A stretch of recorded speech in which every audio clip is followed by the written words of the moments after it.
ত্রিপুরা পুলিশের অংশ হিসেবে হোমগার্ড কর্মীরা বরাবর গুরুত্বপূর্ণ দায়িত্ব পালন করে থাকে। অস্বীকার করার উপায় নেই, বিগত ১-১.৫ দশক আগে ত্রিপুরা রাজ্যের পুলিশি ব্যবস্থায় এই হোমগার্ডরা গুরুত্বপূর্ণ ভূমিকা পালন করেছেন।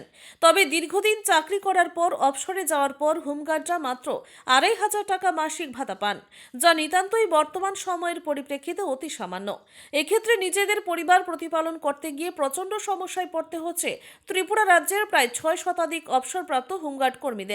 আজ সংশ্লিষ্ট কর্মীরা সমবেতভাবে পুলিশ মহানির্দেশকের সাথে দেখা করে নিজেদের ভাতা অন্তত ১০,০০০ টাকা করার দাবি সহ পারিবারিক পেনশন এবং সময় সময় যখন মহার্ঘ ভাতা প্রদান করা হয় তখন তাদের ব্যাপারে ইতিবাচক চিন্তা করার দাবি উত্থাপন করেন। এই সমস্ত বিষয়ে অবসরপ্রাপ্ত হোমগার্ডের তরফ থেকে দাবি করা হয়, বর্তমানে যে ২৫০০ টাকা পাচ্ছেন এটা দিয়ে তাদের চলতে প্রচণ্ড অসুবিধা হচ্ছে। পুলিশের মহানির্দেশক ওনাদের দাবিগুলোর ব্যাপারে সহমত পোষণ করে যথাসম্ভব ব্যবস্থা গ্রহণের আশ্বাস প্রদান করেছেন।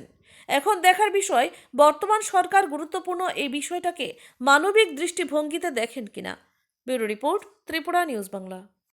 আমরা তো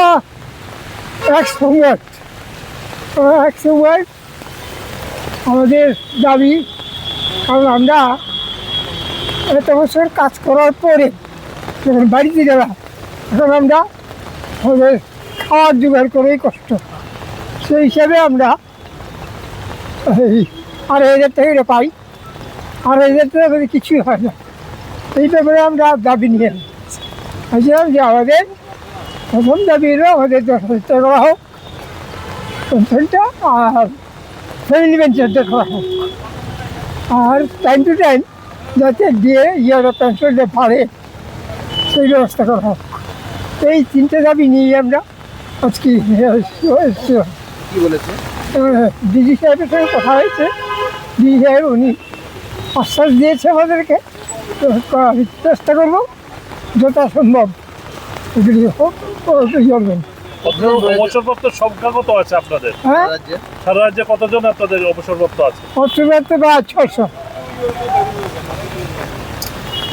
কেন আজকে এখানে আসবেন? আজকে আমরা ধর্ণা দিচ্ছি আমাদের যেন পেনশনের টাকাটা যেন বাড়াই দেওয়া হয়, ১০,০০০ ন্যূনতম ১০,০০০ যেন দেওয়া হয়।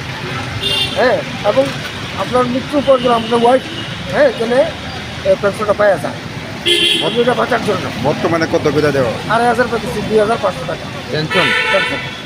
আজকে মূল পেনশনের দাবিতে এখানে আছে। হ্যাঁ, পেনশন দাবি। কতজন রয়েছেন আপনারা?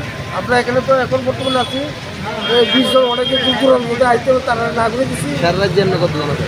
কতজন লোক? প্রায় ১৩০০। আজকের দিনে ২৫০০ টাকা দিয়ে কিভাবে আপনারা মানে আজকে খুব কষ্ট, ডাক্তারদের দেখার লাগে ওষুধপত্র বয়স হচ্ছে আমরা আপনারা যারা কি সব পেনশনে গেছেন গা? আপনারা যারা আছেন এখানে সবাই কি পেনশনে গেছেন গা? হ্যাঁ, সুপার পেনশন। কি করছেন আপনারা? কি করছেন? দুপুরে চাকরি করতাম হুমগার্ডে। আচ্ছা, নতুন করে কি হোমগার্ড নিয়োগ করা হয়? না, রিক্রুটিংও বন্ধ, হুমগার্ড নিয়োগ বন্ধ। কবে থেকে বন্ধ আছে? বন্ধ হয়েছে তো প্রায় রিক্রুটিং কবে থেকে বন্ধ হয়েছে? রিক্রুটিং নিয়োগ করা বন্ধ হয়েছে ২০০২ থেকে রিক্রুটিং বন্ধ না। আন্দোলন করছি। আজকে কতজন এখানে আইছেন আপনারা? স্যার, আজকে কতজন আইছেন এখানে? বর্তমানে আছি আমরা প্রায় আসছেন? আমরা এখানে ডিজি সাহেবের কাছে একটা ডেলিগেশন দেওয়ানোর লেগে আমরা ২৫০০ টাকা যেটাকে আমরা পাইতেছি এটা আমরা সংসার চলে না। আমরা দাবি ১০,০০০ টাকা আমরা পেনশন করতে দিব, ফ্যামিলিও সুযোগ সুবিধা পাইতে দিব, ফ্যামিলি পেনশনও পাইতে দিব। তো আমরা ডিজি সাহেবের কাছে ডেপুটেশন দিয়া আমরা দেখা করছি। ডিজি সাহেব এখন কী কয় এটা আমরা আর অন্য কর্মচারীরা দিয়ে দিলে যাতে এটা আমরা পেনশনের লগে যেটা একদম। তো আমরা ৬ জনের একটা গ্রুপ ডিজি সাহেবের কাছে গেছে আর আমরা এখানে আসি। তখন ডিজি সাহেব কী কয় ডেপুটেশনের পরে আমরা দেখতে পাচ্ছি। মূলত কতজন আছেন আপনারা? আমরা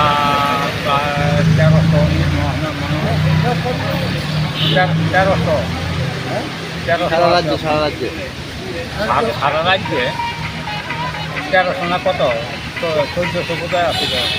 ওখানে প্রায় 13 বা 14 সামথিং কিছু মারা গেছে। এই দাবিটা কি এই প্রথম না এর আগেও আপনারা জানাইছেন? আমরা ডিজি সাহেবের কাছে এই প্রথম।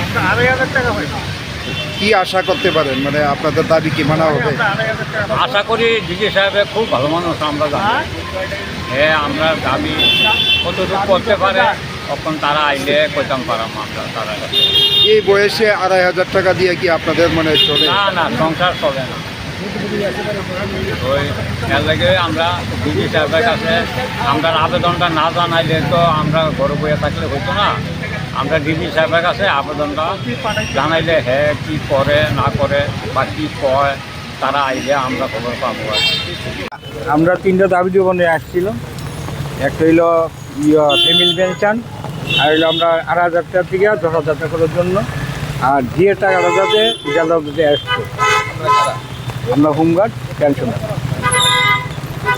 জিনিস এগুলো কথা বলার পর উনি কি আপনারা উনি আশ্বাস দিয়েছেন যথাযথ। উনি বলছেন যে আমি আপনার চেষ্টা করব।